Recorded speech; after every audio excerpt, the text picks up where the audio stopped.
on, guys? Paramoto here. How are you guys doing today? Today, I'm doing fantastic. If you guys like motovlogs and motorcycle channels and you want to support me, please hit that subscribe button down below. It helps me out a lot. I'm trying to get this channel up to 2,000 subscribers so we can do another Q&A video. That being said, let's get Topic Tuesday going.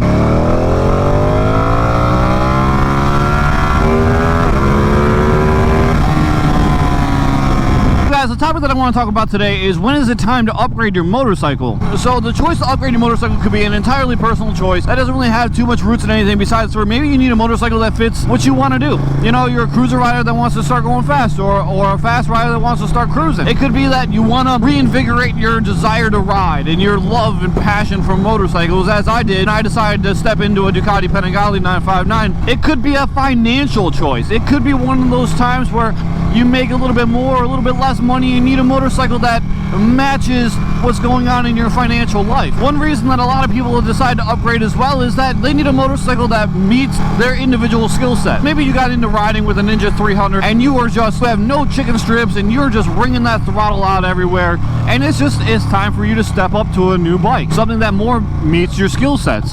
Personally, I've never stayed in a motorcycle for longer than a few years. I mean, I had my very first motorcycle by Ninja 300 for just about a year. I think it ended up being about 11 months. My second motorcycle I had for 8 days. That was not a choice of my own. And then my third motorcycle I kept for about 4 years until I stepped into this beautiful Panigale 959, which I've owned for a couple of years.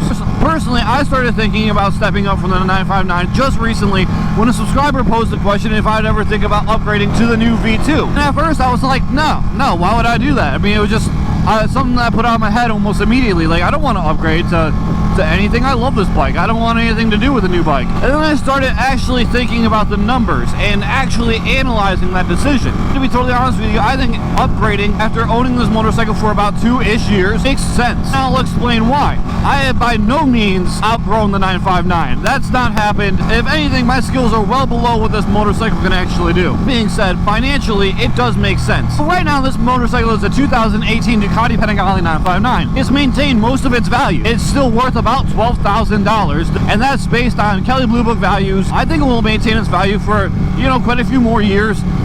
Probably in a couple years it'll go down to $10,000. Most of this depreciation actually occurs almost right off the bat. I think that I looked up the Kelley Blue Book value, and the used value of this bike was like $14,000 right off the showroom floor. That sucks. It's just one of the things that it's one of the things about buying a new vehicle, motorcycle or car, is that depreciation will hit you pretty hard right off the rip. So, I mean, it's really maintained a lot of its value pretty well, considering that I've had it for 2 additional years, and it's only worth $2,000 less. Well, think about it. I sort of spend about $1,000 a year to be able to ride basically my dream bike. A couple things that started really digging at me about the motorcycle that it makes me want to trade up to a V2 or a V4 is the fact that I had the extended warranty on this motorcycle, and it's still valid for about another year and I think 10 months. I have never planned on having an Italian Superbike out of warranty, and I don't plan on starting now. Well, this bike is extraordinarily reliable. Some of the fixes on this bike could be very expensive, and I don't plan on really footing the bill for anything crazy expensive that might happen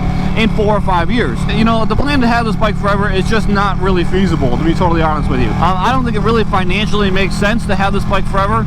Not having a warranty is one thing. Another thing that's starting to come up is I'm at 8,000 miles. The next service on this bike is going to be $1,500 to $2,000, and that's the Desmo service. Like $1,500 base is what I've been quoted, and then they're going to charge me whatever they need to fix. So it's going to be $1,500 to $2,000. When you couple the fact that it's going to depreciate more in a couple years, the next service is going to be very expensive, upwards of $2,000, and the fact that it doesn't have a warranty, it's starting to make sense to me financially to move into another bike. I won't even say a V2 is really a step up. It's sort of like a high lateral transfer. I don't know if it's a super step up or anything. It's starting to make sense, because I could probably get $12,000 for this motorcycle without breaking too much of a sweat, save up a little bit of money, basically get a brand new V2 without having any sort of payment. I think I owe $4,900 still on this motorcycle as of today, which is starting to rapidly decline because I'm putting all of my money towards paying this motorcycle off. Very soon this bike is going to be owned by me free and clear, although I do technically own it because I used a personal loan, not an auto loan, to get it.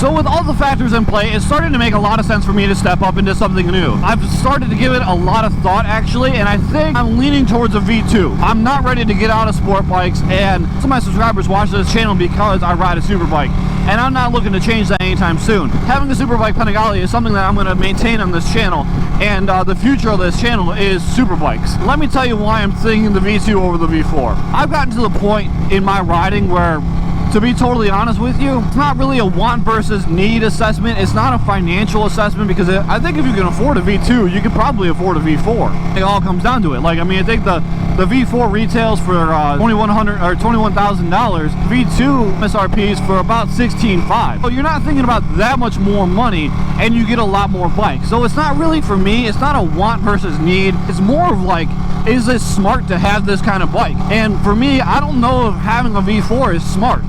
I rode Mr. Turbo's V4, who was gracious enough to let me ride it. And to be totally honest with you guys, the thing was stupid fast. And it was so smooth, you didn't know how fast you were going until you were already going way too fast. That's something that I don't know if I really want in my life, you know? I don't know if I really want to have a bike that's going to open me up for that kind of problem, like FD speeding tickets, maybe careless and reckless tickets. I don't really know. It would all depend on the officer that pulls me over, because it's going to happen if I get a V4. It's happened on this bike as well. Oops.